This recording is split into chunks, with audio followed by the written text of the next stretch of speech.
அடர்ந்த காட்டுக்குள் அமைதியாக வாழ்ந்து கொண்டிருந்த ஒரு பழங்குடி. அந்த கூட்டத்தில் ஜாகுவார் பா என்ற இளைஞன் தனது மனைவி மற்றும் சிறிய மகனுடன் மகிழ்ச்சியாக வாழ்கிறான். ஆனால் ஒரு நாள் கொடூரமான போர் வீரர்கள் அந்த கிராமத்தை தாக்கி பலரை கொன்று உயிருடன் இருந்தவர்களை அடிமைகளாக பிடித்து அழைத்துச் செல்கிறார்கள். அதற்கு முன் தனது கர்ப்பிணி மனைவியையும் மகனையும் ஒரு ஆழமான குழிக்குள் மறைத்துவிட்டு செல்கிறான். ஜாகுவார் பா பிடிபட்ட அனைவரும் மாயன் பேரரசின் நகரத்துக்கு அழைத்துச் செல்லப்படுகிறார்கள். அங்கு சிலர் அடிமைகளாக விற்கப்படுகிறார்கள்.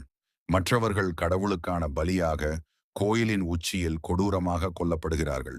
அடுத்த பலி ஜாகுவார் பாவாக இருக்கும்போது திடீரென ஒரு சூரிய கிரகணம் ஏற்படுகிறது. அதை தெய்வத்தின் அறிகுறியாக கருதிய பூசாரிகள் அவனை உயிருடன் விடுகிறார்கள். ஆனால் அவனை விடுதலை செய்யவில்லை. வேட்டையாட முடிவு செய்கிறார்கள். இப்போது முழு காட்டும் அவனுக்கு போர்க்களம். ஒவ்வொரு மரமும் ஒவ்வொரு பாதையும் அவனுக்கு தெரியும்.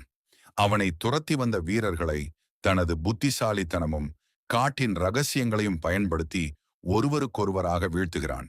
ஆனால் அதே நேரத்தில் குழிக்குள் சிக்கியிருக்கும் அவனது மனைவியும் குழந்தையும் மழை நீரால் உயிருக்கு போராடிக் கொண்டிருக்கிறார்கள்.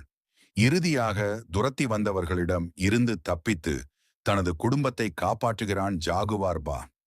தனது குடும்பத்துடன் மீண்டும் காட்டுக்குள் மறைந்து செல்கிறான்.